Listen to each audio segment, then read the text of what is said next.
and thank you, Dr. Sanjay, to rejuvenate conventional radiology. So the main thing with conventional radiology is the real-time dynamic imaging. That has allowed to stay conventional radiology over the years, where the modern imaging and the endoscopy has grown leaps and bounds. We have shown a common radiofluoroscopy room where we have a 500 mm machine and an image intensifier. I am fortunate and blessed to have the image intensifier right from 1993, and that was the probably first functional image intensifier in private sector in Madhya Pradesh. So from there we started, and mostly I was picked in and roped in into the gastroenterology and urology, mainly in gastroenterology. So our scope of investigation starts right from xylography to fistulography, and there are still some indications which are relevant in the era of modern imaging. So I'll take you through the pictures and show you.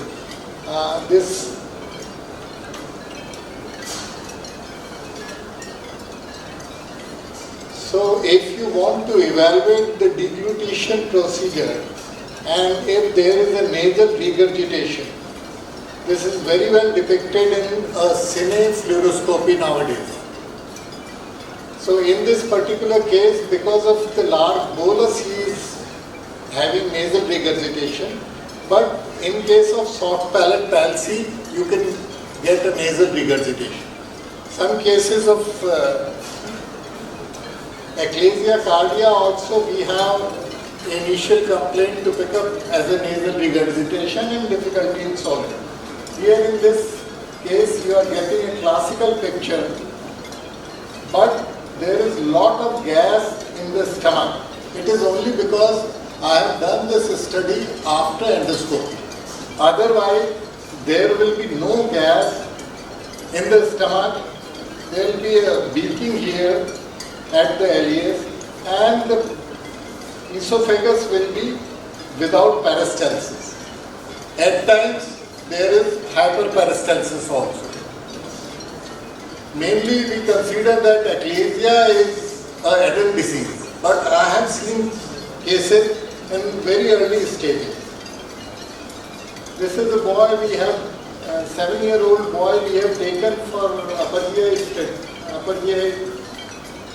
contrast study, and then we found that he has got ecclesia and he was having a complaint of vomiting.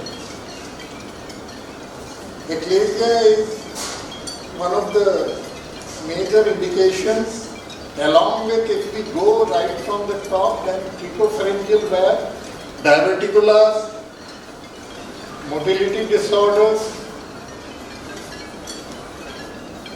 then strictures. This is a particular case where a tracheoesophageal fistula was operated and the patient had a post-operative stricture at the site of surgery, which was later on dilated. It is a good modality to evaluate the fistulas, though CT will also be able to define equally well. In this particular case, you are able to see that there is a esophagobronchial fistula and reflux of contrast into the trachea. This is a particular case where we were asked to evaluate the anastomotic area where after corrosive stricture the colon was transpositioned into the strictured area to substitute and give an alternative pathway. For corrosive strictures, still the barium and dye studies are the most common methodologies to evaluate the length of the strictures, the tightness of the stricture. In this particular case, the stricture is at the pyloric region. So for variable follow-through, now the indications are volvulus, hiatus hernia, gastric outlet obstruction, and evaluation of gastrochesnostomy. This is a particular case where organoaxial volvulus is there. Another case with a mesenteric volvulus where the greater curvature is facing upwards.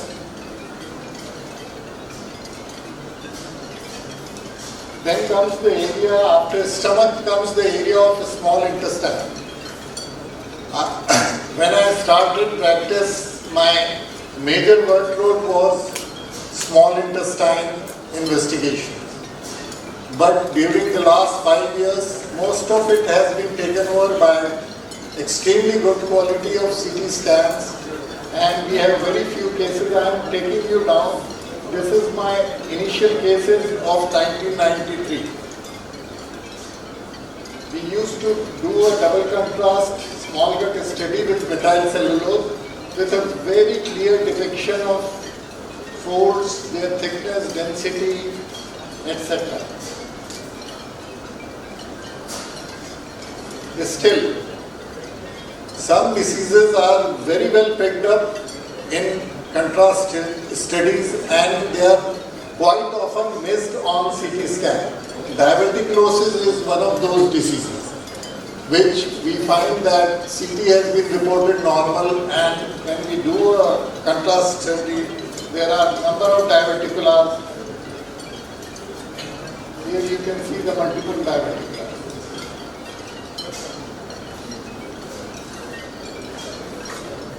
I doubt CT and MR ever reports worm infestation.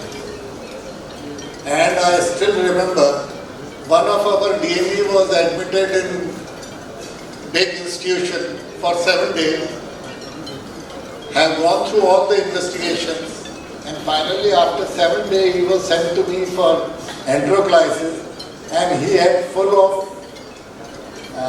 jejunum with scabies.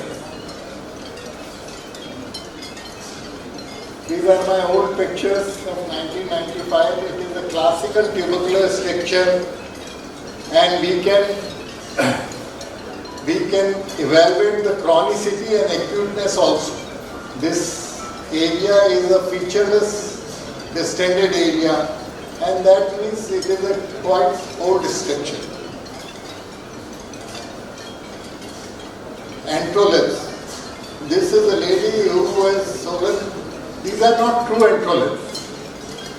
ये लगभग 13 बेर के बीज थे जो एक young lady ने अंदर खा के निकल लिए थे. उसके आंगन में पेड़ का झाड़ था, झाड़ू लगाती थी, उसकी मदर इन लॉ देख लेती थी तो वो निकल लेती. So this has been operated, and I don't have right now operative picture, but I had that. This is full of enteroliths. Whenever you find enteroliths, there is no need of contrast study. Actually, you can predict a tight structure over there. Here there is a structure, a chronic structure. But what I want to tell you in this particular picture is that look here, there is hypertrophy of circular musculature. So there is lot of pressure is created to evacuate this loop, and this is always a segment which guides me for a stricture ahead.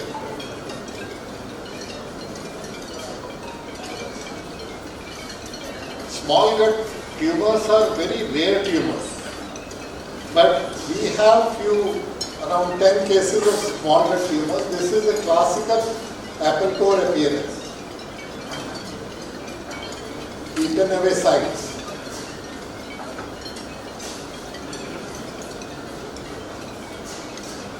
Though it it is a case of tubercular stricture, but it has got a segment which has got a very different kind of picture. It is a lead pipe appearance kind of thing, which we used to get commonly in lymphomas.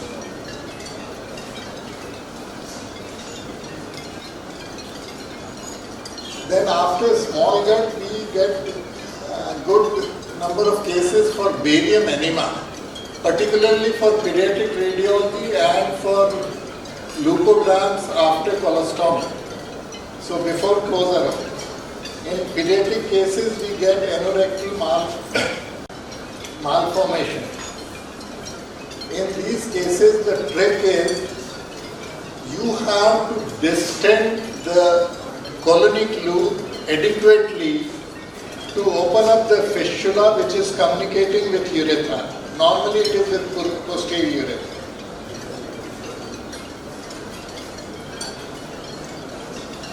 Again, it is the same kind of case where there is imperforated anus with leakage of contrast in the bladder and also while voiding in the urethra.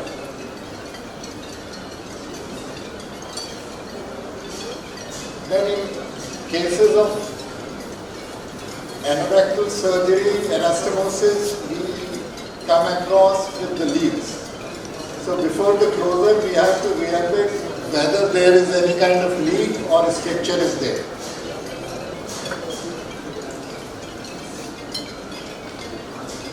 Here I have tried to compete with MR fistulography because one day somebody told that fistulogram conventional cannot give all the milestones, all the landmarks which are available with MR. So here is a marker for anus. Inside we have placed a Foley's catheter. This is a balloon which is inflated and pulled down. So you are able to see the anorectal junction, and we have infused contrast through the fistular tract which is entering in the anal canal just below the anorectal junction. So this is my modification, and I do a lot of conventional fistulograms. I don't claim that it is superior.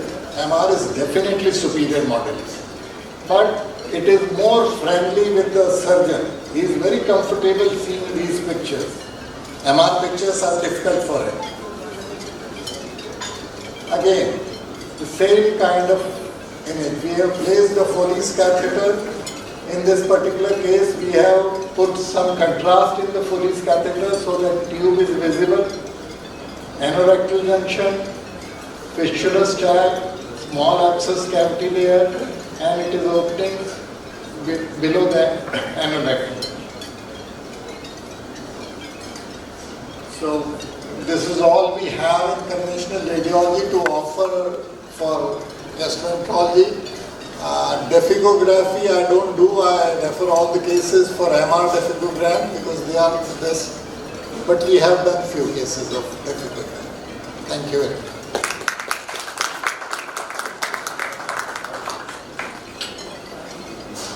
Because you are doing under the fluoroscopy, and this is the beauty of conventional radiography, because in CT we don't see sometimes leak. We can see there is air, but in fluoro when you are doing, you have shown beautifully how the tracheoesophageal fistula is there, because fluoroscopy is a real-time technique.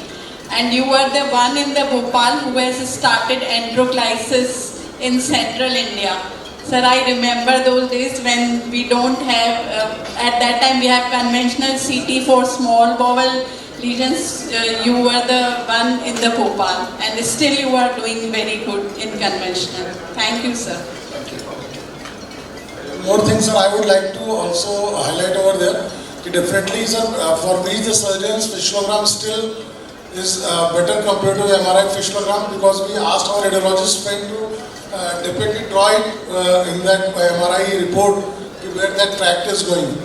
So your fistulogram is really, still it is more effective than the MRI. Thank you, sir. Radiologist should draw a 2D diagram on the report. That is what all is required for MRI. Thanks a lot. Thanks a lot, sir, for the excellent talk, and it is always a pleasure to see your images. I have tried a lot, but I am not able to reproduce the way sir does all these conventional things and all. I think there is still a role of conventional imaging, especially in small bowel, small strictures, which may not be able to pick up on CT because it is more of a real time and after distension of the bowel. And esophageal functional also, conventional imaging plays a vital role there also, studying the peristalsis and all, which I think goes beyond the endoscopy and cross-sectional imaging. Thank you, sir. With quite good number of CT enteroclysis nowadays. So accuracy is almost as good as. If you do a CT enteroclysis, then accuracy is almost as good as. But enterography is a bit... Enterography is definitely inferior to CT enteroclysis. Putting a tube is essential. Thank you, sir.